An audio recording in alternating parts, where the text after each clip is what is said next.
Ya, pemirsa, Indonesia tercatat sebagai salah satu negara dengan gunung api terbanyak di dunia. Bahkan Indonesia ini adalah negara yang memiliki gunung api aktif yang pernah erupsi terbanyak dalam sejarah. Namun di balik kesan yang menakutkan, gunung berapi memiliki peran dan juga potensi yang menjanjikan untuk lingkungan bahkan kehidupan di sekitarnya.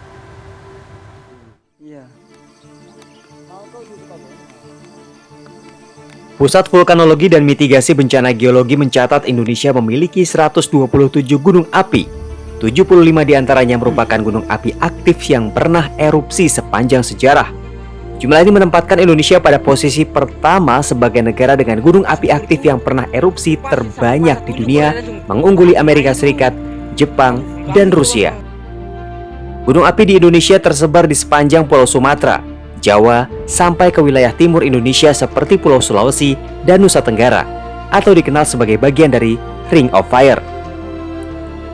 Saat meletus atau erupsi, gunung api bisa menjadi sangat menakutkan dan berisiko menjadi bencana bagi manusia di sekitarnya. Dunia mencatat puluhan bahkan ratusan letusan gunung api terjadi sejak ratusan bahkan ribuan tahun lalu. Indonesia merupakan peringkat nomor 1 dunia sebagai negara dengan korban jiwa terbanyak akibat erupsi gunung api. Lebih dari 50% kematian akibat erupsi gunung api di dunia terjadi di Indonesia. Namun data tersebut berubah pada 2013 lalu. Peneliti gunung api dunia menemukan fakta kematian yang meluas hingga wilayah Eropa pada suatu masa. Bahkan terdapat debu vulkanik pada lapisan es kutub utara dan kutub selatan yang terdeteksi membeku pada sekitar tahun 1200-an. Para peneliti meyakini, gunung api aktif yang memiliki erupsi lebih besar daripada Tambora adalah Gunung Samalas atau kita mengenalnya dengan nama Gunung Rinjani. Bahkan jumlah korban jiwa akibat erupsi Rinjani sampai saat ini belum diketahui jumlah pastinya karena masih dalam proses penghitungan. Tidak hanya itu, Indonesia juga mempunyai gunung purba dengan kekuatan letusan lebih dahsyat. Letusan yang dijuluki dengan super eruption atau mega eruption ini adalah letusan dari Gunung Toba di Sumatera Utara. Letusan ini diyakini telah menyebabkan gangguan iklim di dunia dan material vulkaniknya menutup hampir di separuh wilayah bumi 74.000 tahun yang lalu. Namun di balik kesan menakutkan, keberadaan gunung api dapat membantu manusia mendukung aspek-aspek kehidupannya, bahkan membangun peradaban.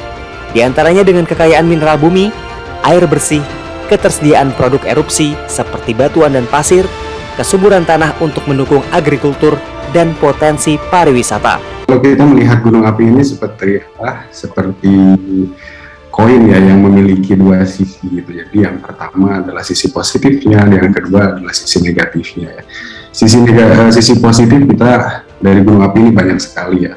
Perekonomian di negara-negara berkembang, bahkan negara maju sekalipun juga banyak bergantung kepada gunung api ya.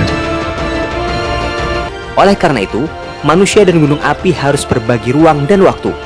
Ketika gunung api tenang, manusia bisa menguasai ruang dan waktu. Akan tetapi, ketika gunung api erupsi, manusia harus memberikan ruang dan waktunya untuk kemudian menyingkir sementara. Yogi Tujuliarto, Dwi Prasetyo, Jakarta.